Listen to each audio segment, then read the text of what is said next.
여러분 안녕하세요. 전쌤 간호입니다. 간호 지도자론 3단원 지도자의 책임 정리해서 왔습니다. 1번 지도자의 자가진단. 모니카와 파리시가 공동으로 개발한 자가진단 모델인 PELLEM 펜타그램은 PELLEM을 펠렘이라고 할게요. 펠렘 펜타그램은 분리되어 있지만 상호 관련된 5개의 요소로 이루어진 자가 모델이다. 자가 모델은 펜타그램이라고 하는 뜻이 오각형이란 뜻이에요. 그 오각형 5개의 요소가 있고요. 그 5개의 요소에는 생각이나 느낌, 철학 및 가치 기준, 욕구, 행동, 경험 이렇게 5개의 요소 등으로 이루어져 있다. 펠렘 펜타그램은 자신을 총체적으로 연구할 수 있도록 해준다. 이렇게 저는 별 모양으로 그렸는데 오각형이 아니라 각각의 끝에 5가지 요소들이 있고요. 그 요소들이 중앙으로 모이면 자아가 완성된다 라고 하는 겁니다. 2번, 지도자가 자가 진단을 할 때 사람이나 사물을 보는 관점에 영향을 줄 수 있는 인간의 경향은 크게 고정관념, 후광효과, 절대적 성격론으로 설명된다. 첫 번째, 고정관념은 한 개인의 특성을 자신의 과거 경험에 비추어 그 개인이 속한 특정 그룹을 대표하는 사람과 동일하게 간주하는 경향을 말한다. 제가 예전에 어떤 사람을 만났었는데 그 사람이 굉장히 성격이 괴팍했어. 그런데 그 사람이 얼굴이 길어. 그래서 다음 만난 사람들이 내가 지도하는 사람들 중에 구성원 중에 얼굴이 낀 사람이 있어. 이 사람도 예전에 내가 크게 당했던 괴팍했던 사람과 같이 얼굴이 기네. 얘도 괴팍할 거야 라고 생각하는 것이 고정관념이라고 할 수 있습니다. 자, 두 번째는 후광효과입니다. 지도자가 중요하게 생각하는 어떤 개인의 특징에 호의적인 인상을 갖는 것과 관계된다. 이러한 사고방식은 편견과 비효과적인 관리를 낳을 가능성이 크다. 자, 이 하나만 보고 후광효과로 하나만 반짝반짝 빛이 나는 거예요. 그러니까 그 뒷부분에 숨어있는 것들이 반짝반짝 빛이 나지 않을 수도 있는데 한 가지 좋은 점으로 인해서 다 좋아 보이는 게 후광효과입니다. 3번이 없고 4번이 있네요. 세 번째, 절대적 성격론은 성격의 특성들을 함께 모아놓고 일률적으로 판단하는 것을 말한다. 3번, 지도자의 관점에 영향을 주는 요소에는 지도자의 고정관념, 후광효과, 편견, 절대적 성격론, 지도자가 부하에 대해 갖는 첫인상 등이 있다. 자, 대표적으로 3개라고 했었죠. 고정관념과 후광효과와 절대적 성격론이라고 했는데 그 외에도 편견, 첫인상 이런 것들이 영향을 주는 요소 되겠어요. 4번, 평정자인 A 간호부장은 B 간호사가 성실하기 때문에 창의적이고 근검절약할 것이라 판단하여 평정했을 때 이는 인사평정의 오류 가운데 뭐와 관련이 있다? 바로 후광효과와 관련이 있다. 자, 성실하기 때문에 창의적인 건 아니잖아요. 근데 성실한 면만 보고 다른 것도 좋게 보는 경향을 후광효과라고 합니다. 5번, 시스템 진단. 자, 시스템 진단 첫 번째. 시스템 진단의 목적은 시스템 목표 실행 능력 수준의 파악과 문제를 해결하는 시스템 능력을 판별하기 위해 수준을 측정하는 데 있다. 두 번째, 지도자의 행동은 이 시스템 진단에 의존하므로 시스템 진단은 지도자가 행하는 가장 중요한 평가가 된다. 세 번째, 특정한 문제를 해결하는데 시스템의 요구에 따라 지도자의 행동이 다양할 수 있다. 6번, 지도자 책임 영역에서 시스템 진단의 목적은 그 구성원이 목표 실행 능력이나 문제 해결 능력을 어느 정도 갖추고 있는지를 측정하고 문제를 해결하는 시스템의 능력을 판별하기 위해서이다. 또한 이를 통하여 지도자의 행동을 결정하기 위해서이다. 7번, 지도자의 행동과 시스템 진단을 결합시키는 방법은 첫 번째, 적용하기 쉽고 선호하는 이론의 하나 또는 둘을 이용하면서 시스템 진단을 한다. 두 번째는 어디서부터 지도자의 행동이 시작되어야 하는지를 결정하기 위해서 성숙도 숫자와 지도자 행동 숫자를 동일하게 짝 맞춘다. 세 번째, 작업 성취와 관련하여 시스템이 성장하느냐, 후퇴하느냐에 따라 지도자 행동 유형을 앞으로 옮기거나 또는 뒤로 옮긴다. 8번, 지도자의 행동을 결정하는 데 고려해야 할 사항으로는 자가진단, 시스템 진단, 작업 진단, 그리고 지도자 행동 이론 있습니다. 자, 첫 번째 자가진단은 지도자 자신의 개인적 견해에 관한 확인, 두 번째 시스템 진단은 그룹 구성원의 성숙 수준, 세 번째 작업 진단은 작업 성질에 관한 진단입니다. 그리고 지도자 행동 이론까지 합해서 지도자의 행동을 결정하는 데 고려해야 할 사항이 되겠습니다. 자, 9번 같은 내용입니다. 지도자 행동을 결정하는 지도자의 책임 영역에는 자가진단, 시스템 진단, 작업 진단, 지도자 행동 유형 결정 등이 있다. 10번, 직무평가는 직무 분석의 결과로 작성된 직무 기술서나 직무 명세서를 기초로 조직 내 각종 직무의 중요성, 직무 수행상의 곤란도, 복잡성, 위험도, 책임의 정도 등을 비교하고 평가함으로써 직무 사이의 상대적 가치를 체계적으로 결정하는 과정으로 직무 급제도의 기초가 된다. 직무평가는 조직 구성원이 조직체 목표 달성에 얼마나 기여하고 있는지를 평가하는 인적 자원 관리 기능으로서 조직 구성원의 보상과 동기부여 그리고 능력 개발에 결정적인 역할을 하고 나아가서는 전략적 인적 자원 관리에도 많은 영향을 준다. 11번, 직무평가의 방법으로는 서열법, 직무등급법, 점수법, 요소비교법이 있다. 12번, 서열법은 각 직무를 상대적인 숙련, 노력, 책임, 작업 조건 등의 요소를 기준으로 종합적으로 판단하여 전체적으로 순위를 정하는 가장 오래된 방법이다. 직무 간 차이가 명확한 경우, 평가자가 모든 직무를 알고 있는 경우에 가능하다. 13번, 직무등급법은 직무를 사전에 만들어 놓은 등급에 적절히 판정하여 맞추어 넣는 평가 방법이다. 이 방법은 사전에 등급 기술서를 작성해야 한다. 14번, 점수법. 자, 점수법은 직무의 가치를 점수로 나타내어 평가하는 것이다. 자, 가장 먼저 평가의 대상이 되는 직무에서 여러 요소를 선정한다. 그리고 이들 각 평가 요소의 중요도에 따라 일정한 가중치를 부여한다. 그리고 각 평가 요소에 점수를 부여하고 이 점수를 해당 평가 요소에 부여된 가중치의 점수로 전환시켜 합산한 총점으로 각 직무의 상대적 가치가 결정된다. 15번, 요소비교법. 요소비교법은 직무가 갖고 있는 평가 요소별 직무 간 서열을 정하는 데서 시작한다. 조직 내의 가장 핵심이 되는 몇 개의 대표적인 직무를 선정하고 대표 직무들의 평가 요소를 결정한 다음 대표 직무들을 평가 요소별로 서열을 정한다. 그리고 대표 직무에 현재 임금을 평가 요소들에 배분하여 임금 배분표를 작성한다. 그리고 평가 대상 직무의 평가 요소별 서열과 임금 배분표의 서열을 비교하여 임금 배분액을 결정함으로써 직무의 상대적인 가치를 결정하게 되는 것이 요소 비교법입니다. 16번, 리더십의 유효성 평가에 사용되는 변수는 세 가지가 있습니다. 원인 변수와 매개 변수와 결과 또는 산출 변수 되겠습니다.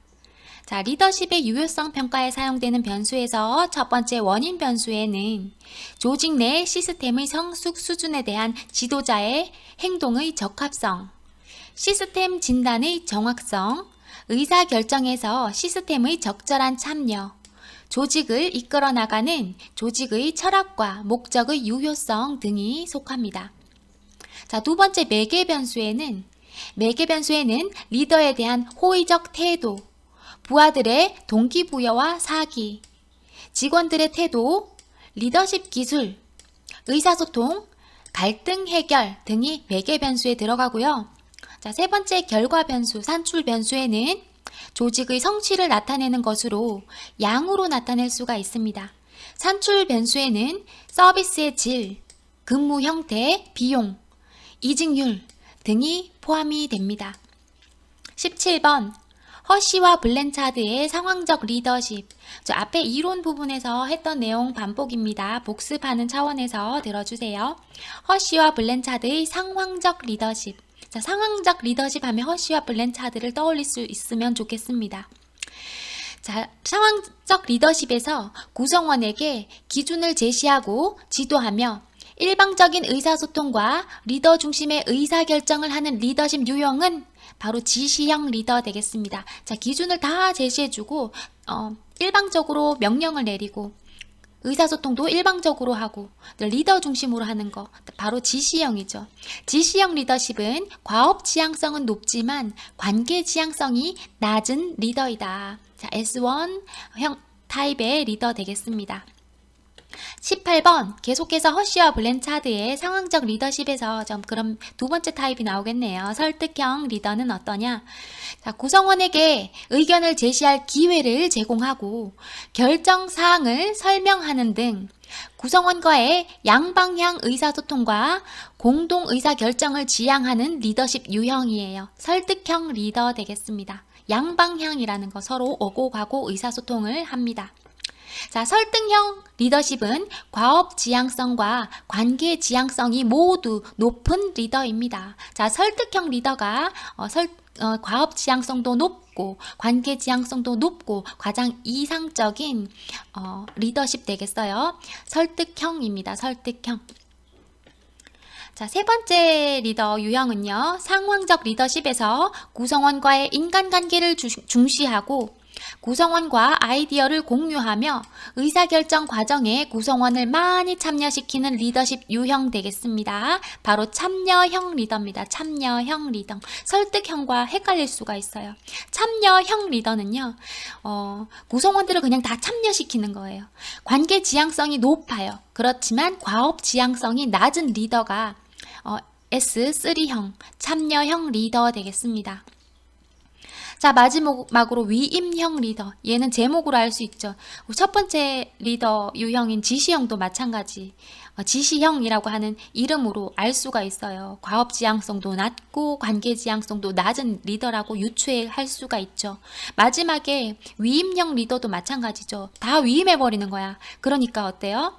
관계 지향성 그리고 과업 지향성이 모두 낮은 리더라고 유추할 수가 있죠. 그런데 18번, 19번에서 설득형 리더와 참여형 리더는 헷갈릴 수가 있습니다. 과업 지향성, 관계 지향성 모두 높은 리더는 뭐다? 바로 설득형 리더예요. 참여형 리더는 뭐다? 구성원들을 참여만 시키는 거예요. 그러니까 관계 지향성은 높지만 과업 지향성은 낮은 리더는 참여형 리더가 되고요. 자, 마지막으로 위임형 리더는 S4 타입. 과업 지향성과 관계 지향성이 모두 낮은 리더 되겠습니다. 의사결정과 과업 수행에 관한 책임을 구성원에게 모두 위임을 한 거야. 구성원 스스로 자기 통제 아래 자율적으로 과업을 수행하게 하는 리더십 유형 되겠습니다. 자, 21번 상황 변수가 있죠. R1 타입. 구성원들의 능력이 부족하고 동기나 자신감도 부족한 단계. 자, 이때 능력도 부족하고 자신감도 부족해. 이때는 지시형 리더가 아주 적합한 거죠. 자, 그래서 R1, S1이 서로 이렇게 짝이 되는 거예요. 자, 두 번째 유형 R2 변수에서는 구성원의 능력이 부족하지만 자신감과 동기를 어느 정도 갖고 있는 단계. 자, 이 단계에서 헷갈릴 수 있습니다. R2 단계에서는 설득형 리더 과업 지향성과 관계 지향성이 모두 높은 설득형 리더가 아주 적합한 리더예요. 자, 능력이 부족하고 자신감은 높아. 그때는 설득형 리더가 아주 유효합니다. 자, 3번 R3 단계에서 구성원들이 능력은 갖추었으나 동기가 낮은 상태. 능력은 있어. 아주 많이 배웠어. 능력은 있는데 동기, 자신감이 결여됐을 때는 바로 참여형 리더가 적합합니다. 관계 지향성은 높지만 과업 지향성이 낮은 리더로 참여형 리더가 이제 구성원이 능력이 있지만 동기가 낮은 상태에서 적합한 리더 유형이에요. 자, R4 단계는 구성원들이 능력과 동기 모두 성숙되어 있어. 그러니까 어때요? 리더로서 다 위임해도 되겠죠. 그러니까 위임형 리더가 자, 구성원들이 능력과 동기 모두 성숙된 단계에서 위임형 리더가 적합하다고 하는 겁니다. 22번 허쉬와 블렌차드의 상황 성숙 이론은 부하의 성숙도를 4가지로 나누고 각각의 적합한 리더십을 연결시키고 있다. 그렇죠? 여기서 부하의 성숙도는 구체적으로 작업 성숙도와 심리 성숙도를 말한다. 자, 요것도 알아두세요. 성숙도란 작업 성숙도와 심리 성숙도를 말하고 있습니다. 23번 허즈버그의 2요인 이론에서 자, 허즈버그 하면 2요인 이론이 나왔으면 좋겠습니다. 2요인 이론은 뭐가 있죠? 동기요인과 위생요인이 있어서 동기위생 또는 위생동기 이론이라고도 했습니다. 자, 동기요인은 만족과 관련된 요인이고 위생요인은 불만족과 관련된 요인이었죠. 자, 23번 허즈버그의 2요인 이론에서 동기요인에는 직무 그 자체나 성취감, 인정, 책임감, 개인적 성장 등이 있으며 위생 요인에는 조건, 작업 조건, 직무 환경, 임금과 안전, 회사 정책, 감독자, 대인적 인간관계가 위생 요인에 해당합니다. 24번 맥그리거의 X, Y 이론. 자, 첫 번째 작업 태도 측면에서 X 이론은 부하는 일을 싫어하는 데 반하여 Y 이론의 부하는 일을 좋아한다. 두 번째, 야망 측면에서 X이론의 부하는 야망이 없으며 지시를 좋아하는데 Y이론의 부하는 야망이 있으며 알아서 일을 한다. 세 번째, 통제 측면에서 X이론의 부하는 직접적인 통제를 요함에 반하여 Y이론의 부하는 스스로 통제를 할 줄 안다. 자, 네 번째 동기화 측면에서 X이론의 부하는 물리적 요소와 안전 요소만으로 동기화될 수 있음에 반하여 Y이론의 부하는 매슬로의 모든 욕구 단계에서 동기화된다. 자, 25번 맥그리거의 X, Y 이론에서는 시스템 진단을 위한 연속선을 사용한다. 이러한 연속선은 인간 본성에 관한 특성을 기준으로 5가지로 나누는데 X, Y 이론의 5가지 특성 기준은 작업 태도, 야망, 창조성, 동기화, 통제 등이다. 26번 아지리스의 미성숙 성숙 이론에서 시스템 진단을 위한 연속선을 사용한다. 이러한 연속선은 미성숙과 성숙의 특성에 따라 7가지로 나누는데 7가지 특성 기준은 자, 작업 태도는 XY 이론하고 동일해요. 그리고 의존성, 행위 또는 행동 방식, 흥미, 관심, 위치, 자아인식 등이다. 자, 우리 XY 이론에서 5가지 특성 기준과 미성숙 성숙 이론에서 7가지 특성 기준을 조금 구분하셔야 됩니다. 자, 5가지 특성 기준, XY 이론에서 5가지 특성 기준과 미성숙 성숙 이론에서 7가지 특성 기준의 작업 태도는 동일하게 들어가고요. 미성숙 성숙 이론의 통제라고 하는 것은 들어가지 않습니다. 동기화도 물론. 자, 27번 브룸과 예튼의 의사결정 모델입니다. 자, 브룸은 앞에서 기대 이론으로 만났었는데 브룸과 예튼이 만나서 의사결정 모델도 제시를 했네요. 브룸과 예튼의 의사결정 모델 첫 번째, 특정 상황에서 조직 구성원을 어느 정도 참여시켜야 효과적인 의사결정을 할 수 있는가에 관한 이론을 개발하였다.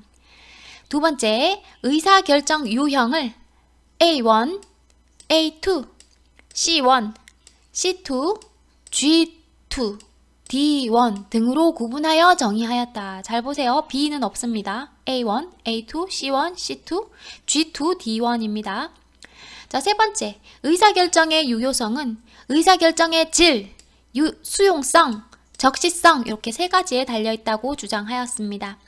28번, 브룸과 예튼의 의사결정 모델이 제시하는 효과적인 의사결정 요소, 즉 의사결정의 유효성 세 가지 요소에는 앞에서도 말했지만 첫 번째는 의사결정의 질, 두 번째는 의사결정의 수용성, 세 번째는 의사결정의 적시성입니다. 자, 29번, 의사결정의 수용성이란 부하가 문제를 제거하기 위하여 문제 해결책으로 결정된 사항을 받아들여야 할 것인가와 관계된다. 즉, 부하들이 결정사항을 이해하고 받아들이는 정도를 의사결정의 수용성이라고 한다. 자, 오늘은 크게 길지 않았습니다. 여기서 마치겠습니다. 수고하셨습니다.